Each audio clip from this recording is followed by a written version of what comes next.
ലോകം ഇന്ന് വേഗത്തിൽ മാറുന്ന സാമ്പത്തിക രാഷ്ട്രീയത്തിന്റെ നടുവിലാണ്. ഒരിക്കൽ ഒറ്റാധിപതിയായ അമേരിക്കൻ ഡോളർ വർഷങ്ങളോളം ആഗോള വ്യാപാരത്തിന്റെ മുഖ്യ കറൻസിയായി പ്രവർത്തിച്ചു. അതിന്റെ കരുത്തിലാണ് അമേരിക്ക ആഗോള സാമ്പത്തിക അധികാരം കൈവശമാക്കിയത്. എന്നാൽ India, China, Russia, Brazil, Saudi Arabia, ദക്ഷിണാഫ്രിക്ക, ഇറാൻ, തുർക്കി തുടങ്ങിയ ശക്തികൾ ഡോളറിന്റെ ആധിപത്യം ചോദ്യം ചെയ്യുന്നു. കാരണം അമേരിക്ക പലപ്പോഴും ഡോളറിനെ രാഷ്ട്രീയ സമ്മർദ്ദത്തിനും വ്യാപാരത്തിന് തകരാറുണ്ടാക്കുന്ന താരിഫ് ഏർപ്പെടുത്തുന്നതിനും ഉപയോഗിച്ചു. ബ്രിക്സ് രാജ്യങ്ങൾ ഇന്ത്യ ഉൾപ്പെടെ ഡോളറിന് പകരം സ്വന്തം കറൻസിയിൽ വ്യാപാരം നടത്താനും സംയുക്ത കറൻസി സംവിധാനം രൂപപ്പെടുത്താനും സജീവമാകുകയാണ്. ഈ അവസരത്തിൽ SCO ഷെഹായ് കോർപ്പറേഷൻ ഓർഗനൈസേഷൻ മീറ്റിംഗിൽ അംഗരാജ്യങ്ങൾ പുതിയ സാമ്പത്തിക പദ്ധതികളും വ്യാപാര തർക്കങ്ങൾ കുറയ്ക്കാനുള്ള നടപടികളും പ്രഖ്യാപിച്ചു.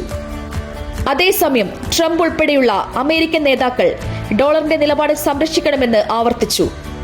ഡോളറിന്റെ പ്രാധാന്യം നഷ്ടപ്പെട്ടാൽ അമേരിക്കയുടെ സാമ്പത്തിക ശക്തിക്കും ആഗോള വിപണികൾക്കും വലിയ ആഘാതം സംഭവിക്കുമെന്ന് മുന്നറിയിപ്പ് നൽകിയതായി റിപ്പോർട്ടുകൾ പറയുന്നു.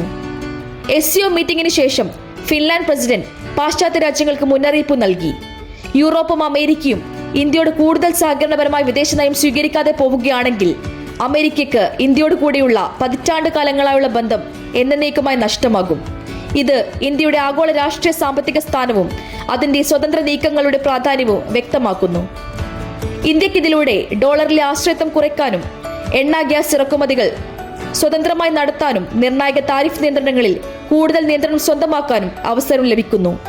ഈ നീക്കങ്ങൾ വിജയിച്ചാൽ ലോക വ്യാപാരത്തിന്റെ വലിയൊരു വിഹിതം ഡോളറിന് പുറത്തേക്ക് മാറുകയും അമേരിക്കയ്ക്ക് മുൻകാലത്തെ പോലെ ആഗോള അധികാരവും ശക്തിയും കൈവശം വെക്കാൻ കഴിയാത്ത സാഹചര്യം രൂപപ്പെടുകയും ചെയ്യും.